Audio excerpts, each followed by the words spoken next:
Ajanjaka aloha makasika nindry fa mizotra miandalana ny keo amin'izao fotoana izao ny fanomanana ny fifidianana tamin'ity androany ity dia nanatanteraka atrikasa fakan-kevitra ny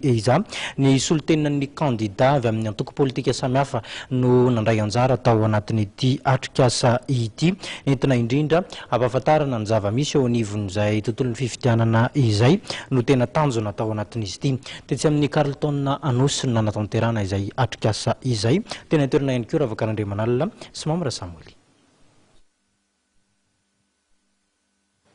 Isany antoka avitana ny fifidianana araka ny tokony ho izy ny fifehezan'ireo ambaratonga sy olona samihafa voakasika ny fanomanana ny fifidianana sy ny fanaraha-maso izany fifidianana izany raha nambara ny contrôleur général de police Andriamatoa Organès Rakotomiandarizaka filohan'ny antoko Anjomara fanantenana ho an'ny Madagasikara. Toeto zahay satria zava-dehibe no andrasantsika rehefa voalaza sotompo zany fa fifidianana izay efa voalahatra ny calendrier ka hanao izany tsika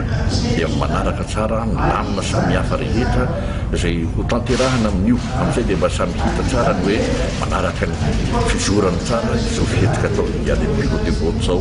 na ny mpiandraikitra ny bureau de vote responsable président na ny membre ny bureau de vote na ny délégué ny candidat dia samy ahazapona fanafatafata amin'izany. Ny contrôleur général de police Organès Rakotomiandarizaka dia isan'ireo solotenan'ny antoko izay mahatratra 20 mahery tonga namaly ny antsony EISA na ny Institut électoral pour une démocratie durable en Afrique tamin'ity androany ity ny fampidinika momba ny fandrindrana ny asan'ireo solotenan'ny antoko Porotsaka Hovidiana hiasa eny anivon'ny biraom-pifidianana mandritra ny fifidianana. Ity androandroany ity moa zany dia fanomboana ihany eo amin'ireo ho fampiofanana ny délégué na ny solotenan'ny antoko délégué ny candidat solotenan'ny Pirotsaka Hovidiana eo amin'ny fanomanana an'izay fifidianana izay ka izay no antony ity androany ity zany nentina indrindra hanasana indrindra ireo tompon'andraikitra politika eo amin'ny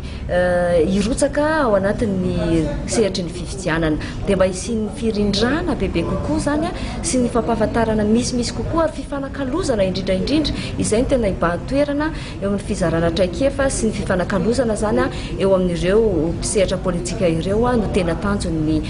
fihaonana androany. Ny fehi-kevitra ivoaka amin'ity atrikasa fakan-kevitra ity no amaritana ny paikady entina mampiofana ireo solotenan'ny antoko Porotsaka Hovidiana fifidianana entina hanatsarana moa ny ambaindain'izy ireo.